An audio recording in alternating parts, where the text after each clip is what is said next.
Hey guys, welcome you all. आज हम जानेंगे रूल ऑफ लिटल कंस्ट्रक्शन के बारे में। रूल ऑफ लिटल कंस्ट्रक्शन मतलब इंटरप्रिटेशन ऑफ स्टैट्यूट में सबसे इम्पॉर्टेंट रूल, और कैसे किसी लॉ को पढ़ते हैं, कैसे जब हम उसकी मीनिंग में स्टक होते हैं हम या फिर एडवोकेट्स या फिर जजेस, तो उसको कैसे कंक्लूड किया जाता है, उसकी मीनिंग आफ्टर ऑल निकाली कैसे जाती है। तो इसका भी पूरा एक सॉल्यूशन हमारे पास है। तो इस सॉल्यूशन में सबसे पहला नंबर आता है रूल ऑफ लिटरल कंस्ट्रक्शन का। क्यों इसे गोल्डन रूल ऑफ इंटरप्रिटेशन कहते हैं, कैसे इसको यूज़ किया जाता है, और साथ ही साथ सुप्रीम कोर्ट ने टाइम टू टाइम इसके बारे में केस लॉस के द्वारा कैसे इसके सॉल्यूशन निकाले हैं। तो चलिए गाइस, शुरू करते हैं वीडियो को।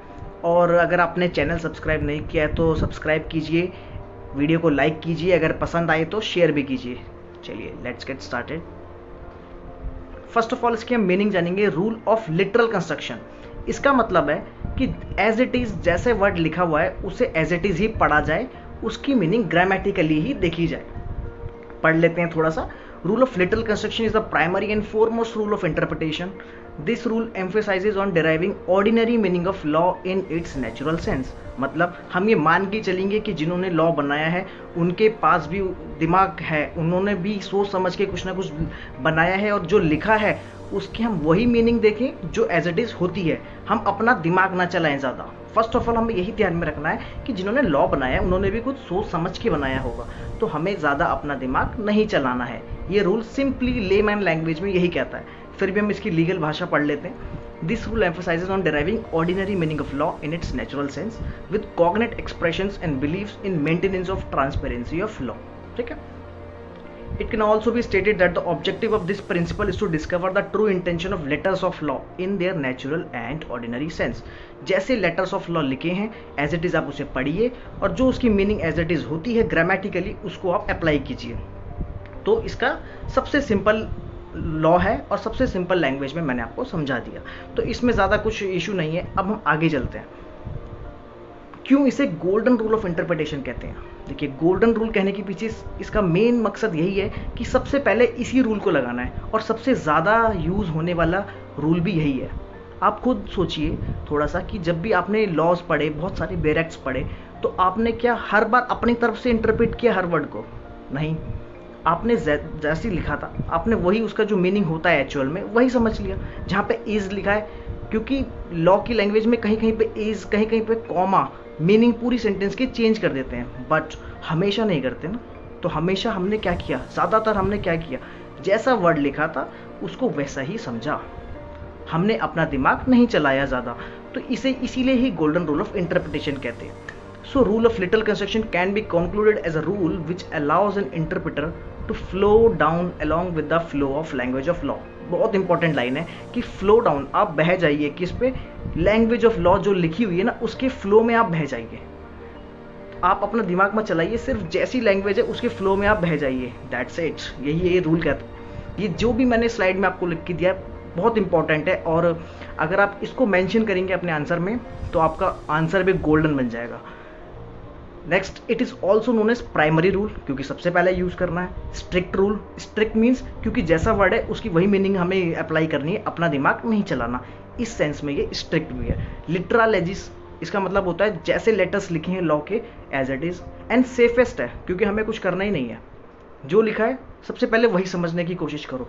अगर उसमें कुछ इशू आ रहा है, उसकी मीनिंग से हमारे आज के परिप्रेक्ष्य में कुछ कॉन्ट्राडिक्शन क्रिएट हो सकता है सोसाइटी में या फिर उस पर्टिकुलर केस में, तो फिर जज साहब अपना दिमाग लगाएंगे कि इसको अब हम कैसे करें। वो जो कैसे करें हैं वो हमारा अगला रूल है जो हम अगली वीडियो में जानेंगे, जो कि मैंने आपको जब मैंने कंक्लूजन आपको सारी इसका बताया था रूल्स का, तो उसमें मैंने मेंशन किया था, बट उसको हम नेक्स्ट वीडियो में पढ़ेंगे। तो इसके 4 नाम है: primary rule, strict rule, literalities and safest rule. अब देखिए कुछ केस लॉज जिससे इसको थोड़ा सा और स्ट्रेंथ मिलती है। 4 केसेस हैं, होने के लिए बहुत सारे केसेस हैं, लेकिन मैंने 4 केसेस डाले हैं जो कि बहुत ही इंपॉर्टेंट हैं, आपको जानना ज़रूरी भी है, और ये चारों केसेस इस टॉपिक के लिए सफिशिएंट है। ये इस टॉपिक को अच्छे से एक्सप्लेन कर देते हैं और आपके क्वेश्चन को भी एक बहुत ही अच्छा लुक देते हैं। ग्रे वर्सेस पियर्सन 1857 का है, सबसे पुराना। इसमें देखिए लॉर्ड वेंसलीडेल ने कहा, इन कंस्ट्रूइंग, एक एक शब्द पे आप फोकस करना, in construing wills and indeed statutes and all written instruments the grammatical and ordinary sense of the word is adhered to, ठीक है, जो भी उसका ग्रामेटिकली एंड ऑर्डिनरी सेंस होगा हम उसी पे एडहेयर रहेंगे, मतलब उसी पे हम स्टिक रहेंगे, unless that would lead to some absurdity और सम रिपग्नेंस और inconsistency with rest of the instruments. जब तक कि वो वर्ड किसी और के साथ इनकंसिस्टेंसी या रिपग्नेंसी क्रिएट ना कर दे, हम उसके वर्ड पे स्टिक रहेंगे, ठीक है, यहाँ तक पढ़ा। In which case the grammatical and ordinary sense of the words may be modified so as to avoid that absurdity and inconsistency but no further। मतलब उस सेंस में जब वो रिपग्नेंसी क्रिएट करेगा या इनकंसिस्टेंसी क्रिएट करेगा किसी के साथ, तो हम उस सेंस में फिर उसे चेंज करेंगे, अदरवाइज नहीं करता तो बिल्कुल चेंज नहीं करेंगे, जैसा लॉ लिखा है सेम एज इट इज वही पढ़ेंगे।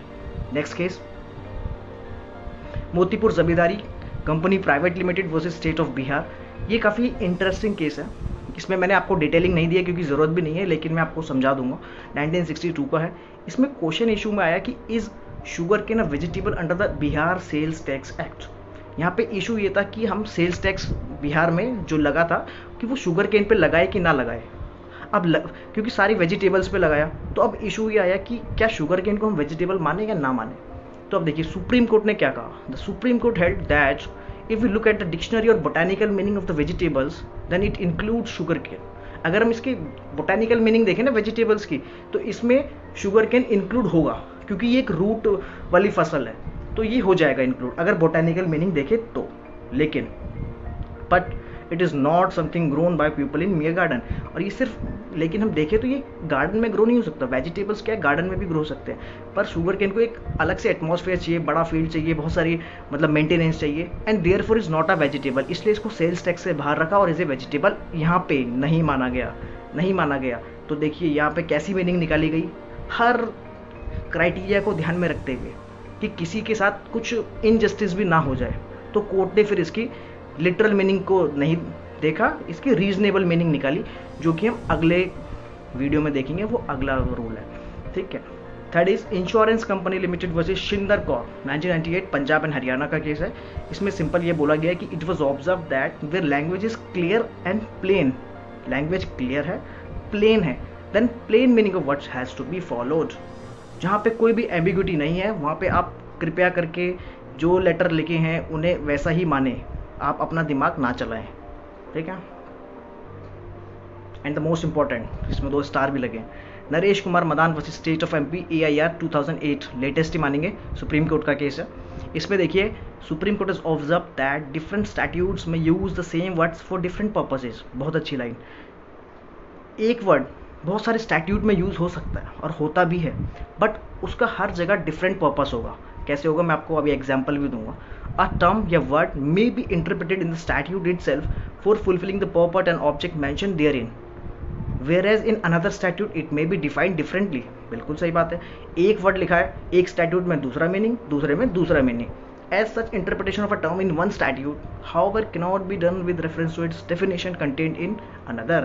एक में जो उसकी डेफिनेशन दी है, डेफिनेशन मीन्स सेक्शन 2 या सेक्शन 3 मोस्टली इनमें डेफिनेशंस होती है, तो उसी डेफिनेशन को लेके हम आगे चलते हैं, वही डेफिनेशन हम मान के चलते हैं कि इस पूरे एक्ट में यही, इस वर्ड का यही मीनिंग माना जाएगा। अब वो वर्ड सेम वहाँ पे भी हो सकता है, वो सेम वर्ड दूसरे एक्ट में भी हो सकता है, पर उसकी मीनिंग वहाँ पे उसके हिसाब से, यहाँ पे इसकी मीनिंग इसके हिसाब से। इन दोनों को क्लैश नहीं करना है, मीनिंग सेम है तो कोई दिक्कत नहीं। जैसे स्टेट की मीनिंग है, स्टेट की मीनिंग हम पार्ट 3 में भी सेम रखते हैं कॉन्स्टिट्यूशन में, मतलब फंडामेंटल राइट्स में भी हम स्टेट को आर्टिकल 12 वाला लेके चलते हैं, और सेम हम DPSP जब हम पढ़ते हैं तो उसमें भी स्टेट को आर्टिकल 12 वाला ही लेके चलते हैं, क्योंकि वहाँ पे मेंशन किया गया। ऐसे ही ये डिफरेंट एक्ट्स में भी हो सकता है। जैसे एम्प्लॉय की डेफिनेशन है वो बोनस एक्ट के अकॉर्डिंग अलग हो सकती है, लेबर के अकॉर्डिंग अलग हो सकती है, और भी डिफरेंट ग्रेचुटी एक्ट है इनके अकॉर्डिंग अलग हो सकती है। तो ये एम्प्लॉय सेम है लेकिन डेफिनेशन अलग है, तो जो मीनिंग अलग है वो आपको उस स्टैट्यूट के हिसाब से ही लेना पड़ेगा। बट इसमें एक एक्सेप्शन डाला जो कि है जनरल क्लॉजेज एक्ट 1897, क्योंकि जिसकी डेफिनेशन कहीं नहीं दी, किसी एक्ट में नहीं दी, हम सीधा जनरल क्लॉजेज एक्ट देखते हैं, और इसीलिए वहाँ पे जो मीनिंग दी होगी वो सभी एक्ट के लिए बराबर है। अदरवाइज जो एक्ट में स्पेसिफिक करी हुई मीनिंग वो सिर्फ उसी एक्ट में लगेगी, लेकिन जनरल क्लॉजेज वाली मीनिंग हर जगह लग सकती है। तो ये सुप्रीम कोर्ट ने यहाँ पे क्लियर किया। अगर मीनिंग आपको अपनी देखनी है तो आप अपने एक्ट में देखिए, दूसरे एक्ट में मत झांकिए, ठीक है। आई होप आपको ये वीडियो से क्लियर हो गया होगा। इस रूल के बारे में। तो हम नेक्स्ट रूल के बारे में अगली वीडियो में जानेंगे। इस वीडियो को लाइक कीजिए, शेयर कीजिए, सब्सक्राइब कीजिए। Thank you so much, bye bye.